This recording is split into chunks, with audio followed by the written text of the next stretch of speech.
Bismillahirrahmanirrahim. Assalamualaikum warahmatullahi wabarakatuh. Ya, ada dua hal yang perlu saya sampaikan kepada seluruh masyarakat Indonesia dan saya akan sampaikan melalui media yang hadir di sini. Pertama adalah klarifikasi saya terkait pada panggilan sidang yang berlangsung pada hari Kamis 13 Agustus 2026. Tidak benar bahwa saya tidak hadir, ya, tidak benar bahwa saya tidak hadir. Saya ada di pada tempat tersebut, tetapi Anda semua juga bisa melihat melalui live streaming yang dilakukan oleh Pengadilan Negeri Jakarta Timur bahwa persidangan boleh dikata tidak jadi dilakukan, ya, karena pastilah hakim dari Pengadilan Negeri Jakarta Timur tahu bahwa kami sedang menjalankan sidang pra-peradilan di PN Jakarta Selatan. Oleh karena itu maka sidang kemarin berlangsung amat sangat singkat, kurang dari 5 menit. Jadi sekali lagi saya perlu sampaikan klarifikasi, ya, banyak pihak-pihak lawan, ya, termul buzzer dan sebagainya menyatakan bahwa Dr. Tifa mangkir dari persidangan. Itu tidak benar, ya. Nah, kemudian yang kedua adalah itu menunjukkan bahwa Pengadilan Negeri Jakarta Timur menghormati apa yang terjadi di Pengadilan Negeri Jakarta Selatan, di mana kami saat ini sedang menjalankan pra-pengadilan. Dan sesuai dengan undang-undang bahwa sidang pokok perkara itu tidak bisa dijalankan kalau sidang pra-peradilan masih berjalan, ya. Itu yang harus diketahui oleh seluruh masyarakat Indonesia. Nanti lebih teknisnya akan disampaikan oleh advokat saya. Itu pertama adalah klarifikasi yang perlu saya sampaikan di sini. Kemudian yang kedua adalah saya memberikan underline, saya memberikan penegasan bahwa saya tidak mangkir, saya tidak menyerah. Terbukti dengan apa yang tadi para advokat saya sampaikan pada sidang pra-peradilan ini. Kita semua berjuang untuk meluruskan undang-undang yang saat ini kita lihat potensi dilanggar oleh pihak penuntut umum, ya. Karena pada amar putusan yang sudah diketok palu oleh Hakim Pengadilan Negeri Jakarta Timur sudah jelas, ya, 23 Juli 2026 sudah jelas bahwa sidang saya sudah dinyatakan batal demi hukum, ya, artinya sudah tidak ada lagi yang bisa dilakukan. Dan pada amar putusan itu jelas menyatakan bahwa pasal yang dipakai adalah pasal 75 ayat 2 dan 3 dan bukan ayat 4. Artinya ayat 4 itu adalah JPU diberi wewenang, diberi hak, ya, kesempatan untuk melakukan perbaikan. Itu tidak diberikan oleh hakim. Dan hakim memberikan selain pasal 75 ayat 2 dan 3 juga pasal 206. Nah, pasal 206 pada hari ini para advokat saya justru mengedepankan itu. Apa artinya pasal 206? Pasal 206 pertama jelas tertulis pada amar putusan. Artinya apa? Artinya JPU diberi hak untuk melakukan banding, ya, perlawanan banding di pengadilan tinggi. Itu yang kami tunggu. Kalau memang JPU mengajukan perlawanan di pengadilan tinggi akan kami siapkan. Jadi sama sekali tidak cerita Dr. Tifa mundur, ya. Kami menunggu dan kami sebagaimana masyarakat Indonesia tahu, Dr. Tifa selama ini 460 hari itu selalu taat hukum. Jadi apa yang ada di amar putusan itulah yang saya jalankan bersama dengan para advokat saya. Ya, ada dua yang paling pokok. 75, pasal 75 ayat 2 dan 3, ya, dan pasal 206. Jadi semestinya pihak penuntut umum kalau memang tidak puas, ya, dengan amar putusan dari PN Jakarta Timur, dia harus melakukan perlawanan dengan menggunakan pasal 206. Ya, sekali lagi itu perlu saya tekankan. Terima kasih, akan dilanjutkan penjelasan oleh para advokat saya. Silakan. Jadi kalau tadi, ya, kami telah membuktikan melalui, ya, barang-barang bukti dan juga melalui ahli. Ahli berpendapat bahwa penuntut umum itu tidak pernah diberikan kesempatan untuk memperbaiki. Dia sendiri yang melakukan secara otonomi perbaikan itu tanpa diberikan wewenang oleh hakim. Jadi itu. Jadi seharusnya yang dilakukan oleh penuntut umum itu adalah banding dengan menggunakan pasal 206, ya. Dan satu hal lagi bahwa kami itu menurut ahli tadi kami diperbolehkan untuk menggunakan dasar pasal 1 angka 15, yaitu bahwa pra peradilan itu adalah antara lain wewenang pengadilan untuk memeriksa dan memutus tindakan penuntut umum dalam melakukan penuntutan. Jadi ini adalah masih di dalam ruang lingkup pra peradilan. Begitu tadi menurut ahli yang disampaikan. Ada dua yang perlu saya jelaskan ya. Ada dua sidang pokok perkara. Oh iya. Ada dua sidang pokok perkara. Yang pertama sudah dinyatakan batal demi hukum.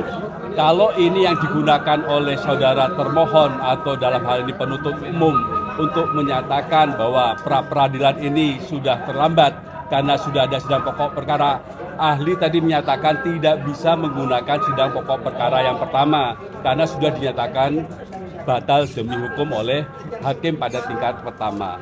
Dan yang kedua, yaitu sidang pra-peradilan yang kemarin dijalankan. Terhadap sidang pra-peradilan ini pun, ahli tadi menjelaskan, ini juga tidak bisa digunakan oleh termohon atau penuntut umum untuk menolak adanya sidang pra-peradilan ini. Kenapa? Karena sidang pra-peradilan, sidang pokok perkara yang kedua ini, dari segi panggilan sidangnya itu tidak sah, tidak patut dan sah menurut KUHAP ya. Mengapa demikian? Karena dilakukan tanggal 10, kemudian sidangnya tanggal 13, sedang diberikannya surat itu baru tanggal 12. Ya, itu salah satu alasan hakim menyatakan ini panggilan belum benar, belum sah dalam sidang pokok perkara kemarin. Juga perhatikan hakim memberi waktu 2 minggu. Ini artinya hakim juga paham ada sidang pra peradilan yang sedang dijalankan. Yang terakhir penambahan keterangan saya, ahli tadi juga menyatakan atas pertanyaan saya terkait pasal 75 ayat 4 yang menerangkan tentang hakim memberikan kesempatan. Apakah itu pemberian kesempatan yang diberikan oleh pembuat undang-undang atau pemberian kesempatan yang diberikan oleh hakim? Yang mana ini? Ahli mengatakan itu pemberian kesempatan yang diberikan oleh hakim. Artinya kalau hakim tidak memberikan kesempatan, no way. Nggak boleh melakukan perbaikan dan memasukkan kembali. Terus saya tanyakan lagi, kalau kemudian ada penafsiran yang berbeda, apakah kita bisa menggunakan asas in dubio pro reo? In dubio pro reo. Apakah bisa digunakan asas apabila ada kebingungan, ada ambiguitas digunakan yang lebih menguntungkan tersangka atau terdakwa? Ahli juga menolak, tidak begitu. Bagi saya ini tidak terjadi ambiguitas. Tidak ada hal yang membingungkan. Keterangan dalam pasal itu cukup jelas. Artinya tidak boleh ditafsirkan selain dikatakan bahwa hakim yang punya kewenangan memberikan kesempatan kepada penuntut umum untuk memperbaiki dan mengajukan lagi. Once hakim tidak memberikan kesempatan itu, no way. PU tidak bisa mengajukan kembali dengan perbaikan seperti apapun. Terima kasih. Silakan. Saya tambahkan. Tadi udah jelas ya, baik saksi maupun ahli. Dengan saksi menyatakan dengan jelas dia mendengarkan bahwa hakim dalam putusannya tidak menyinggung ayat 4. Saksi meruntun seperti itu. Kemudian satu hal lagi, saya heran ya, selalu yang dilakukan jaksa ini seolah-olah di luar undang-undang. Buktinya apa? Dia tahu persis kan ada aturan di sini yang menyatakan bahwa jika ada sidang di Rapid maka tidak boleh ada pokok perkara. Tapi kenapa masih memaksakan memanggil? Padahal di sini jaksa ikut bersidang di sini. Aneh kan? Mereka ikut bersidang, mereka mengetahui, tapi tetap mereka memberikan jadwal untuk persidangan pokok perkara. Banyak hal-hal yang dilanggar termasuk panggilan. Relas yang diberikan itu seharusnya minimal 7 hari sebelumnya, bukan setengah hari, ya kan? Oleh sebab itu saya memahami kenapa hakim memutuskan untuk 2 minggu diundur, karena memang untuk melihat hasil dari ini pra peradilan ini. Simpen Jakarta Timur. Ya, ada pertanyaan? Nggak ada. Terima kasih. Udah gini aja. Saya sebenarnya nggak perlu banyak komentar. Saya datang untuk sekali lagi mensupport sahabat saya yang luar biasa kita dengar, dan saya setuju tadi penegasannya bahwa kenapa kemarin Dr. Tifa tidak kelihatan di ruang sidang. Beliau ada, saya tahu ada, tapi itu sikap yang harus dihormati. Yang kedua adalah ini bukti bahwa antara saya dan Dr. Tifa, termasuk dengan semua kuasa hukumnya, adalah kita tetap kompak, kita tetap bersaksi. Teman-teman tahu siapa yang menjadi menjadi saksi tadi. Ya, itu adalah namanya Mas Abdul Ghabur Sangaji, sarjana hukum, magister hukum.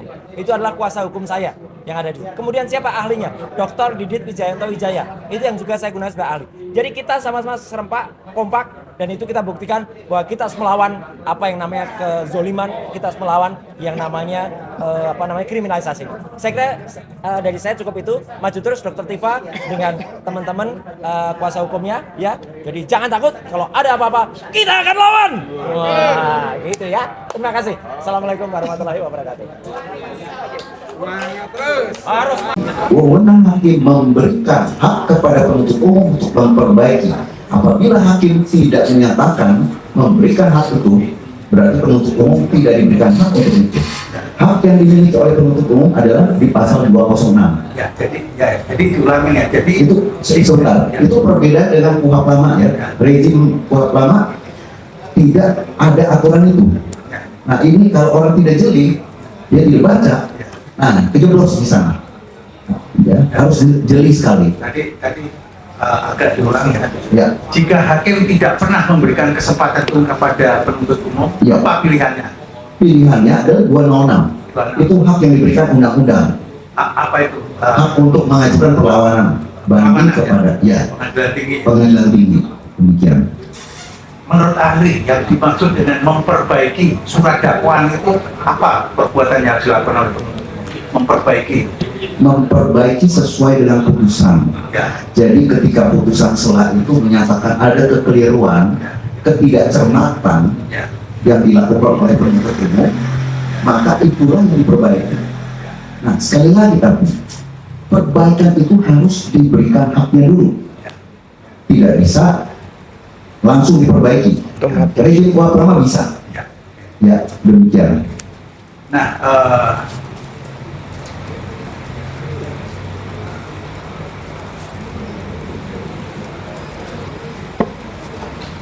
kalau apakah boleh dia hanya melakukan perubahan redaksi saja? Apakah itu termasuk memperbaiki? Ataukah harus kan ini barang buktinya sama, pasal yang didakwakan sama, terus kemudian juga saksi-saksi yang dikumpulkan ada sama. Bagaimana yang dimaksud memperbaiki jika keadaan ini sama? Apalagi juga akan disidangkan oleh hakim yang sama juga nantinya. Iya. Jadi begini, kalau saya dibilang redaksinya, saya tidak bisa menilai ya redaksinya sejauh mana yang diperbaiki ya. Apakah dulu yang dipermasalahkan redaksi? Tapi kalau dinyatakan batal dari hukum, tidak mungkin hanya sekedar redaksi ya. Berarti ada ketidakcermatan, ada kekeliruan penerapan hukum ya. Ada yang dilanggar, ada sifat melawan hukum di sana. Karena kalau seandainya dibatalkan itu cacat formil, tetapi kalau batal dari hukum ada sifat melawan hukum di sana, bertentangan dengan hukum itu sendiri. Nah, kalau saya walaupun saya tidak mau masuk dalam perkara, tapi saya juga membaca. Jadi kalau kita baca itu dalam konteks ya kan, notorious dan notorious, bahwa itu sudah dipublikasikan. Bahwa apa yang keliru adalah adanya penerapan pasal 310 KUHP dengan 433 KUHP. Itu ada dua rezim KUHP. Nah, itu tidak bisa dibenarkan, menimbulkan ambiguan. Nah, demikian kalau itu harus diperbaiki. Jadi bukan sekedar redaksi saja, itu harus diperbaiki, tidak boleh lagi digunakan. Nah, ketika penuntut umum memperbaiki hal tersebut, paling penting adalah harus dengan izin atau kewenangan tersebut telah diberikan kepada hakim untuk memperbaiki. Ya. Kalau saudara bisa mengetahui nggak kira-kira kalau pembuat undang-undang itu maksudnya apa? Memperbaiki bukankah maksudnya memperbarui? Saya kalau melihat, kebetulan saya sempat tahu juga naskah akademik dari pra-peradilan ini, karena kebetulan dulu disertasi saya mengenai pra-peradilan. Nah, intinya pembuat undang-undang ingin memastikan hukum harus dijalankan dulu, proses of law, jangan lagi ada yang namanya pembelokan hukum. Pengawasan horizontal harus dijalankan dengan baik dan benar. Yang tadi seperti yang saudara kuasa pemohon sampaikan, ya kan, judicial scrutiny, ya. Jadi itu harus dijalankan dengan benar, tidak lagi asal-asalan. Ya. Jadi semua secara dipertanggungjawabkan. Terdakwa masuk ruang sidang di pengadilan perkara pokok harus dengan bermartabat, tidak bukan sebagai objek tapi sebagai subjek, ya, tidak lagi dipermainkan di sana. Demikian. Oke, sekarang mengenai pra peradilan ya. Ya. Ini mana yang lebih punya priority antara pra peradilan, kami ini kan sedang pada forum pra peradilan dan pokok perkara sebagaimana yang diatur dalam pasal 163 angka 1 huruf E itu ya. Ayat 1 ya. Ayat 1. Bagaimana pemahaman atau keterangan ahli perihal ini? Kan sekarang ini pertanyaan kami adalah mengenai dasar-dasarnya lah begitu ya, tentang pengeterapan pasal ini, karena ada yang mengatakan kalau sudah keluar nomor perkara pra peradilan itu ya berarti harus ini yang didahulukan, tidak boleh adanya pengadilan pokok perkara. Bagaimana pendapat Anda? Oke, jadi saya tegaskan pasal 163 ayat 1 huruf E berkaitan dengan huruf G. Itu dua ayat itu berkaitan. Di mana saya tidak berpendapat di sini, karena saya melihat penjelasannya ada cukup jelas. Saya tidak boleh berpendapat atau menafsirkan, tapi sudah cukup jelas bahwa apabila ada pra peradilan yang sedang diproses, maka perkara pidana pokok harus ditunda. Itu kata undang-undang, bukan kata saya. Saya nggak boleh menafsirkan hal ini. Ini saya membaca undang-undang, dan huruf G, proses itu bisa dilakukan ketika dalam proses penuntutan. Sekali lagi, tapi semua objek itu harus tidak boleh nebis. Ya, satu objek, satu permohonan. Ya. Sehubungan dengan itu, bagaimana pendapat Halim mengenai dilakukannya pra peradilan sebelum pokok perkara dilakukan lebih dari sekali ini objeknya ini, kemudian sampai 2 atau 3 kali, itu bagaimana menurut Halim? Baik, ada pendapat orang mengatakan ini mencari-cari dan sebagainya, menunda-nunda pokok perkara. Apa sih kekurangnya? Kalau seandainya misuse of process atau misbruk van recht itu tidak bisa untuk bukan itu namanya misbruk van recht ya. Maksudnya begini, itu ada penyalahgunaan hak, ya.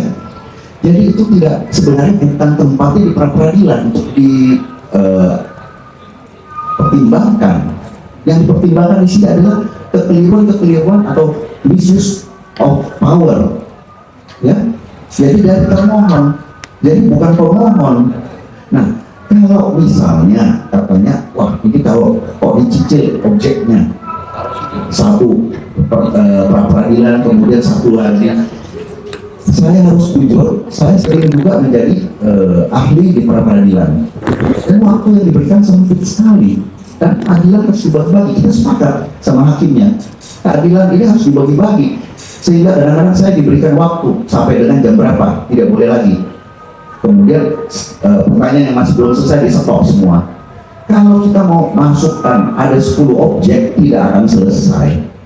Saya harus ngomong jujur, apalagi di kategori Pengadilan Negeri Jakarta Selatan yang padat sekali sidangnya. Jadi itu bukan kita mencari-cari untuk menunda-nunda waktu, apalagi kalau misalnya memang pernah mengajukan permohonan perlawanan, ya. Jadi itu bukan penundaan, tidak ada gunanya. Mungkin orang akan beda persepsi kalau ada penahanan. Wah, jangan-jangan ini mau menahan supaya penahanan habis. Tapi kalau putusan sudah dikabulkan, itu pun maka terdakwa harus dikeluarkan. Jadi tidak ada persepsi-persepsi yang wah ini ngapain sih menunda-nunda. Kita hilangkan semua perasaan seperti itu. Mari kita bermartabat melakukan suatu penegakan hukum di sini. Itu proses of law, ya, harus dengan equality before the law, ya, dan berdasarkan negara hukum, bukan berdasarkan negara kekuasaan. Saya perlu tambahkan, kalau dulu begitu dibacakan surat dakwaan itu gugur, Dan saya pernah mengalami, baik sebagai advokat, saya juga seorang advokat, saya pernah pra peradilan dilakukan bukan sekali, 3 kali di Bengkulu, di Surabaya. Saya sebagai advokat saya mengajukan 4 kali dan digugurkan. Karena apa? Buru-buru dihantam, diserahkan ininya di Kerawang juga digugurkan, buru-buru cepat-cepat berkas perkaranya. Itu adalah presiden yang sangat buruk sekali untuk penegakan hukum. Memangnya harus digugurkan, tindakan aparat yang abuse of power bisa hilang. Jujurlah pada hati nurani kita, sangat tidak enak ketika kita menjadi pesakitan misalnya.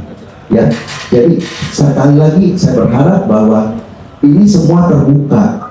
Apalagi tidak ada penahanan, tidak usah ada yang ditakuti dan tidak usah berpretensi atau berpikir bahwa ini adalah menunda-nunda. Emang apa gunanya menunda?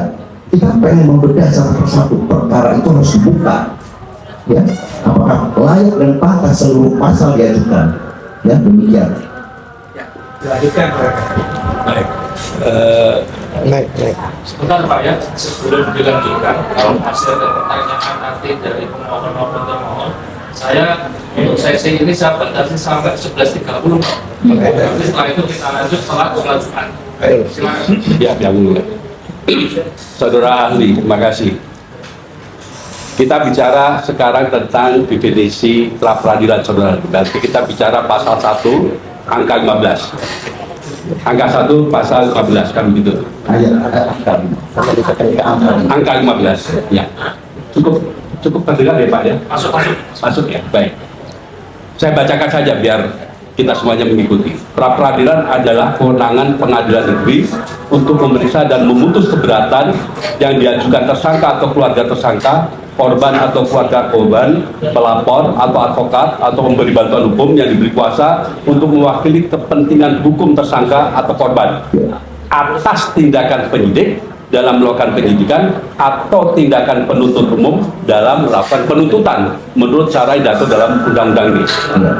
Angka 11 disebutkan pasal 1, penuntutan adalah tindakan penuntut umum untuk melimpahkan perkara, bukan untuk menghentikan, untuk melimpahkan perkara pidana ke pengadilan negeri yang berwenang untuk diperiksa dan diputus oleh hakim di sidang pengadilan.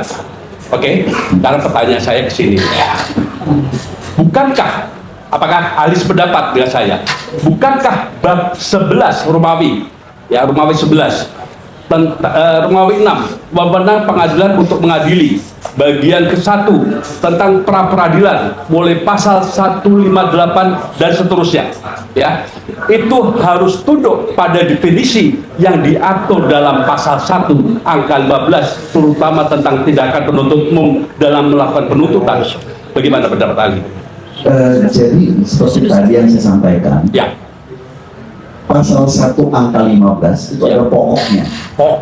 Pokok. Kemudian penerapannya, ya, pemahamannya dan penjabarannya itu ada di pasal 158 dan seterusnya. Demikian. apakah penerapan itu boleh membatasi yang pokoknya? Tidak boleh. Tidak boleh. Jadi begini, sekarang saya mohon maaf ya. Ya, Kalau saya baca pasal-pasal berikutnya tidak ada bertentangan atau berlawanan. Kalau yang bertentangan dan berlawanan itu adalah tindakan-tindakan, ya, yang kita tadi kenal dengan dasein. Daseinnya tindakan yang tidak sesuai dengan aturan, dengan dasolennya. Jadi kalau pendapat saya, pasal-pasal 158 dan ke bawah itu tidak bertentangan dengan pasal 1 angka 15. Itu mendukung. jadi kalau ada advokat, kalau ada seorang tersangka mengajukan pra peradilan mendasarkan pada pasal 1 angka 15, apakah saudara ahli menyetujuinya? Sepakat. Itu hak. Baik, makasih. Yang kedua, saudara ahli, kalau terlapor, ya, penuntut umum tidak setuju dengan adanya pra peradilan, dengan teradu maksud saya, teradu atau penuntut umum, ya, tidak setuju dengan adanya Permohon. termohon, maaf, tidak setuju dengan adanya permohonan pra peradilan. karena alasannya satu, berkas pertama telah dilimpahkan yang kemudian dijatuhkan putusan sela. Apakah saudara setuju dengan pernyataan tersebut? Nah, jadi begini, kalau pihak pemohon dan termohon saling jawab-menjawab, sudah pasti dalilnya adalah dalil termohon akan bertentangan, akan menyanggah. Tetapi disinilah ya, kita tidak bisa melarang termohon untuk menjawab apapun. Oke. Pastinya dia membantah. Kalau saya hampir tidak pernah, termohonnya itu adalah mengiyakan. Ya. Namun hakim yang punya kewenangan di sini, sehingga hakim akan lebih bijak dan berdasarkan aturan main kita menggunakan KUHP baru, yaitu Lex Temporis Delicti. Jadi pakai KUHP baru seluruhnya. Kecuali kalau masalah penyidikan baru ujinya bisa dengan KUHP lama. Ya. Jadi di sanalah kalau pendapat saya bukan karena dihadirkan oleh pemohon ya. Kalau termohon mengatakan tidak sepakat, ya saya berpendapat bahwa silakan aja, itu haknya dari termohon untuk menyatakan begitu. Tapi apakah saya sepakat pendapatnya? Tidak. Tidak. Ya. Itu untuk yang pelimpahan pertama yang sudah diputus sela. Ya. Sekarang kita bicara pelimpahan yang kedua. Pelimpahan kedua itu, bukankah batas waktu pemanggilan itu kan diatur dalam 194 ayat 2 dalam paling lambat 7 hari, kan begitu? Ya. Sekarang ini diberikan 1 hari sebelum sidang, kemudian dibuat tanggalnya 3 hari sebelum sidang. Sah nggak panggilan sidang seperti itu? Itu melanggar KUHP ya, pemanggilannya itu harus patuh dan layak ya. Nah, terhadap sidang yang kedua tadi itu, apakah kalau kemudian itu dijadikan dasar penolakan terhadap permohonan pra peradilan oleh termohon, menurut ahli penolakan itu sesuatu yang masuk akal atau masuk ke dalam norma? Jadi begini, tanpa adanya pelanggaran soal pemanggilannya, tanpa itu pun seharusnya sudah diatur oleh pasal 163 ayat 1 huruf E dan huruf G. Jadi pra peradilan itu harus menjadi utamanya. Jadi perkara pokok yang harus ditunggu, yang menunggu selesainya pra peradilan. Dan prosesnya bisa dilakukan pada tahap penuntutan, itu huruf G. Baik. Ya. Sekarang jadi sudah tegas, tanpa itu pun itu bukan sebagai suatu alasan, tetapi alasan utama secara undang-undang adalah apabila ada proses pra peradilan, itulah yang harus dijalankan terlebih dahulu. Oke, ini pertanyaan terakhir sekarang. Tadi ahli minta dibacakan pasal 75 ayat 4. Saya bacakan begitu. Dalam hal surat dakwaan batal demi hukum, sebagaimana dimaksud pada ayat 3, hakim memberikan kesempatan 1 kali kepada penuntut umum untuk memperbaiki dan mengajukan kembali surat dakwaan kepada pengadilan negeri. Nah, tadi ahli sudah mengatakan, kalau tidak ada pemberian kesempatan oleh hakim, maka tidak bisa diajukan kembali, kan begitu ya? Ya, jadi undang-undang memberikan kewenangan kepada hakim. Ya, hakim memberikan apa tidak? Nah, di mana diberikan? Itu kan harus di hadapan dua belah pihak ya, pada saat persidangan. Kesempatan itu diberikan di sana. Baik. Nah, sekarang kalau ada interpretasi yang berbeda, ya, ini interpretasi dari ahli seperti itu, interpretasi kami dari pihak pemohon juga seperti itu. Sekarang kalau interpretasi termohon berbeda, ya, dia menganggap bahwa itu adalah hak yang diberikan oleh undang-undang, umpamanya seperti itu, ya. Kemudian terjadi perbedaan seperti ini. Apakah ahli sepakat kita menggunakan asas indubio pro reo jika ada keraguan yang tidak dapat disingkirkan, dipilih pendapat penafsiran yang menguntungkan tersangka atau terdakwa? Oke, jadi mohon maaf, saya tidak setuju. Saya tidak setuju. Kenapa? Mohon maaf ya. Karena saya juga sudah diingatkan oleh Yang Mulia, saya harus profesional. Karena pasal itu tidak boleh ditafsirkan, sekali lagi. Oh, jadi ahli justru menganggap ini tidak boleh ada penafsiran. Tidak boleh ada. Baca aja sudah. Sudah. Jangan ada penafsiran. Baik. Ini berbahaya sekali. Baik. Penjelasan cukup jelas. Jadi tidak diizinkan. Saya pun tidak boleh menafsirkan. Jadi di sana yang memberikan kesempatan siapa? Hakim. undang-undang memberikan kewenangan kepada hakim untuk memberikan kesempatan kepada jaksa untuk melakukan perbaikan. Jadi jangan ada penafsiran. Kita sekarang lihat secara tersuratnya harus ada bahwa hakim memberikan kesempatan bahwa jaksa penuntut umum harus memperbaiki dakwaannya. Baik. Ya, Terakhir. ditafsirkan ya. Terakhir, Saudara Ali ya. Ya. Dalam tanggapan terhadap permohonan kami, termohon itu menyatakan dirinya telah menjalankan tugas secara profesional, terukur dan seterusnya. Dalam kaitannya dengan pelimpahan dakwaan yang pertama maupun dakwaan yang kedua yang sekarang kemarin dijalankan dengan panggilan yang tidak sesuai dengan waktu yang tadi saudara katakan, saudara sependapat nggak bahwa telah menjalankan tugas secara profesional, terukur dan seterusnya tadi itu? Jadi kalau saya berpendapat apabila tidak sesuai dengan KUHP maka jelas itu ada pelanggaran.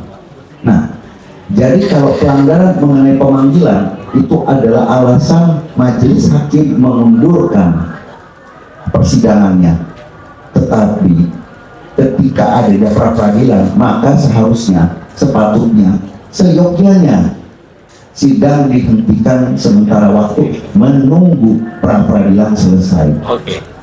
Cukup, terima kasih Yang Mulia, dilakukan Saya tambahkan sekali ya. Ahli,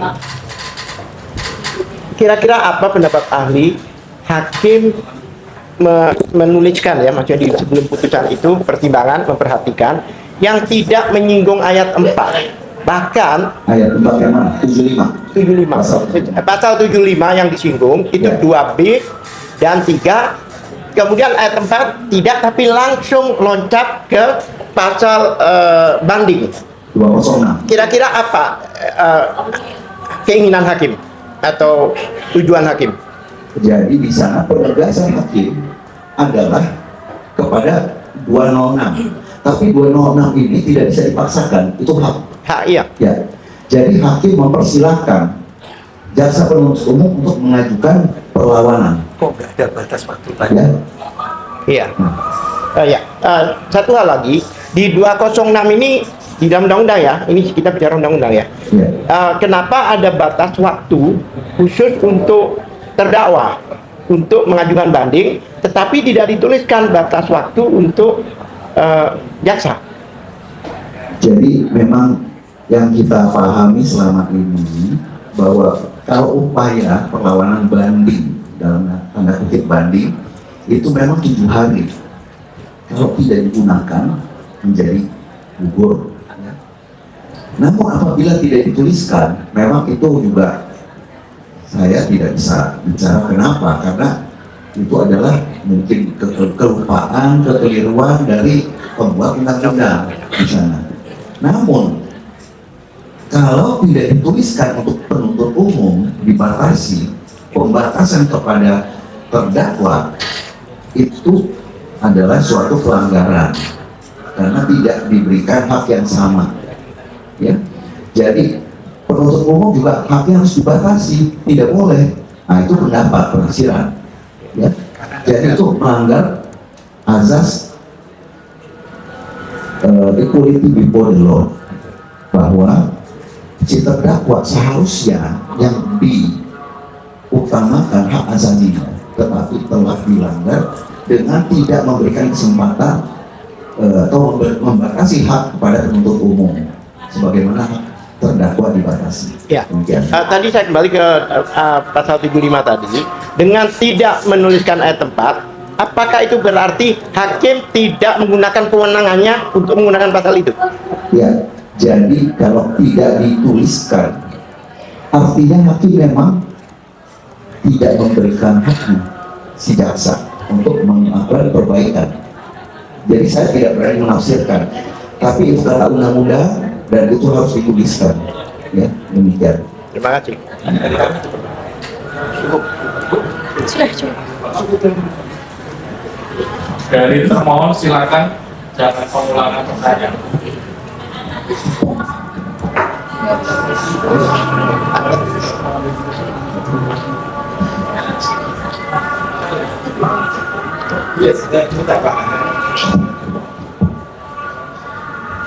Saudara Ali, Ya, mengarah ke Enggak, kalau lagi ditanya sini. Nggak apa. Kalau udah jawab sini saya. kalau tadi surat dakwaan sudah dinyatakan batal demi-hukum, kemudian penuntut umum melakukan melimpahkan kembali perkara ke pengadilan dan diterima oleh pengadilan dan hakim menentukan hari sidang. Apakah itu bentuk dari hakim memberikan kesempatan kepada penuntut umum sebagaimana dimaksud pasal 75 kuat? Sudah baik. Jadi kesempatan itu bukan ketika penuntut umum melimpahkan dan memperbaiki. Ketika akan memperbaiki itu harus diberikan haknya dulu. Ya. Kenapa saya bilang begitu? Karena begini, hakim itu pengadilan tidak boleh menolak perkara. Pasal 10 Undang-Undang Kekuasaan Kehakiman tidak boleh. Nanti di sana silakan saja saling berdalil kembali.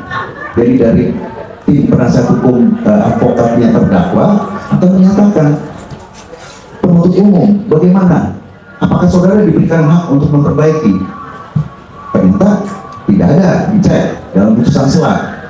Nah, silakan hakim akan kembali memutus. Kita bicara secara profesional di sini. Jadi kalau hakim akan memutus di sana, tapi hakim juga nggak boleh menolak memeriksa perkara. Jadi di sanalah bukan berarti kita memberikan surat-surat bukti kepada hakim juga sudah diterima. Nah itu pertimbangan tidak. Kalau tidak dipertimbangkan berarti ditolak sebenarnya. Ya. Jadi tidak boleh hakim menolak, tidak mau mengadili, tidak boleh.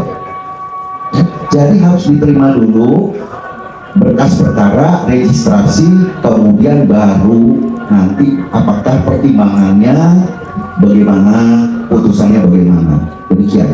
Tapi kalau namanya pemberian hak itu sesuai dengan pasal 75 ayat 4 tidak boleh ditafsirkan. Itu sudah imperatif, harus jelas kapan itu diberikan. Jadi bukan belakangan. Kalau namanya diberikan hak itu di depan, bukan di belakang, demikian. Baik, kemudian ahli bisa jelaskan mengenai hapusnya kewenangan penuntut pidana berdasarkan KUHP. Oh itu banyak. Bisa dijelaskan, bisa disebutkan hapusnya kewenangan penuntut pidana. Kalau itu banyak sekali ya dan sangat luas. Misalnya ada orang sudah meninggal, kemudian itu bukan adanya perselisihan prajudisial pasal 139 KUHP, ya kan? Kemudian terdapatnya deponering misalnya, ya. Kemudian ada juga alasan pembenar atau alasan pemaaf, ya. Jadi itu banyak sekali, ya. Kalau mau dijabarkan konteksnya mungkin di luar dari objek pra peradilan, ya. Atau error in persona. Error in persona bukan hanya salah tangkap mengenai orangnya, itu nanti di persidangan Pak Perdapur, tapi salah mengenai subjek hukum. Ada orang didakwa dengan undang-undang perbankan, padahal dia bukan orang perbankan. Karena undang-undang perbankan hanya satu pasal yang bisa dihukumi, misalnya pasal 46 undang-undang perbankan. Nah, di luar itu harus orang perbankan. Nah, itu tidak bisa lagi. Itu hapus itu sebenarnya. Itu error in persona. Demikian. Baik. Dengan dinyatakannya surat dakwaan batal demi hukum, apakah itu termasuk menjadi penyebab hapusnya kewenangan penuntut pidana? Bisa dijelaskan? Ya, jadi kalau surat dakwaan dinyatakan batal demi hukum, artinya surat yang dibuat oleh jaksa penuntut umum dinyatakan sebagai null and void. Selesai surat dakwaan itu. Hapusnya itu adalah daluarsa. Kalau mau di dalam konteks ini. Namun masalahnya bukan itu. Masalahnya adalah kalau surat dakwaan akan diperbaiki, maka sekarang harus kita mengacu kepada pasal 75 ayat 4. Hakim diberikan kewenangan pada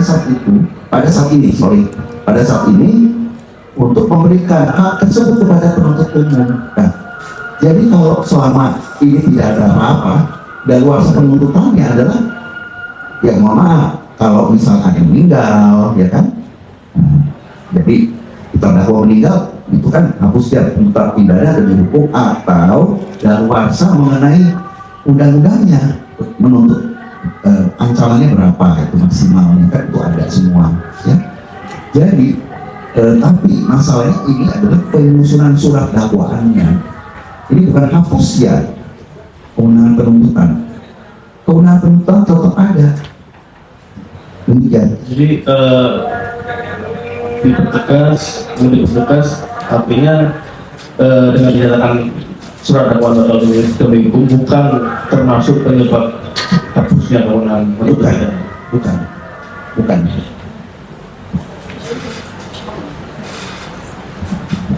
Mohon untuk melanjutkan dulu ya. Sampai 11.30 ya.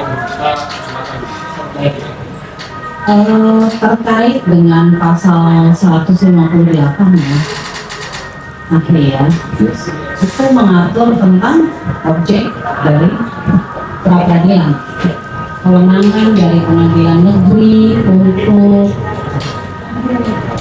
memeriksa dan mengadili perkara untuk objek pra-peradilan. Ada 6 poin. Ada 6 poin yang diatur secara tegas di dalam pasal 158. Betul. Menurut pendapat ahli, untuk terkait dengan melimpahkan perkara kembali ke pengadilan, itu termasuk dalam objek yang mana? Jadi kalau limpahannya itu bukan objek. Ya. Yang objeknya ada yang di sana A, B, C, D, Ya. E, F ya. Di sana. Nah, itu kan ada yang penuntutan. Objeknya ada penuntutan. Yang di pasal 158. Ya, coba dibaca. Huruf B, sah Penyidikan yang tidak sah. atau tidaknya penghentian penyidikan atau penghentian penuntutan. Iya. Ada kata penghentian. Betul. Jadi yang itu penghentian penuntutan. Termasuk. Sah atau tidaknya penghentian penyidikan atau penghentian penuntutan menurut ahli. Ya, bisa. Bisa di situ ya. Udah. Oke. Terkait dengan pasal 75 ayat 4 tadi ya. Saya tertarik ahli tadi menjelaskan, memberikan pendapat bahwa kita tidak bisa menginterpretasikan pasal. Tapi ahli beberapa kali tadi memberikan pendapat bahwa berpendapat ahli yang menurut saya bahwa pasal 75 ayat 4 itu harus disebutkan oleh majelis hakim pada saat membacakan putusan selah. Bukan begitu. Ya, jadi Bukan.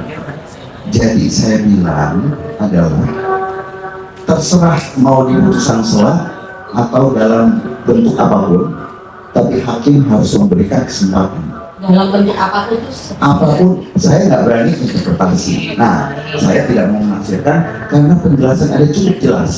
oke, baik. Ya, Tapi menurut pendapat ahli, dengan majelis hakim mengeluarkan penetapan hari sidang itu tidak termasuk dalam, itu beda. itu berbeda Berbeda. bukan kesempatan. Bukan. Padahal tadi ahli Itu tidak boleh ditolak setiap perkara tidak boleh ditolak oleh pengadilan dalam hal ini. Pasal 10 Undang-Undang Kekuasaan Kehakiman di sana. Bukan implementasi dari pasal 75 ayat 4. Diberikannya hak di sana harus secara spesifik. Nah, kalau didaftarkan kan hakim juga nggak bisa, oh ini yang lain, yang dulu, dan ditolak di depan, tidak boleh. Nah, itu tidak bisa dan sudah jelas di Undang-Undang Kekuasaan Kehakiman. Gitu. Ya, hakim dilarang untuk menolak perkara. Demikian. dari kami yang mulia. Terima kasih ahli atas ilmuannya. Baik, ini. Ini KTP. Oh, Kalau ada tugas di kampus sudah.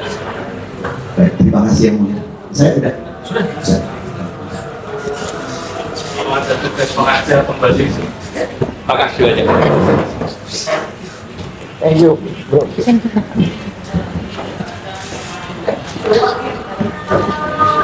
Jadi terkait dengan ahli silakan tanggapi dalam kesimpulannya masing-masing. Jadi pembuktian pemohon selesai ya. Jadi kita sidang lagi tanggal 18 Agustus karena tanggal 17 kita libur di kemerdekaan. Kalau sidang nanti kita dianggap subversif. Ya kan? Nah, jadi tundanya panjang Pak, nah, jangan kayak gitu. Jadi kita sidang lagi 18 Agustus pembuktian termohon, gitu ya. Begitu termohon. 18 Agustus pembuktian termohon jam 11.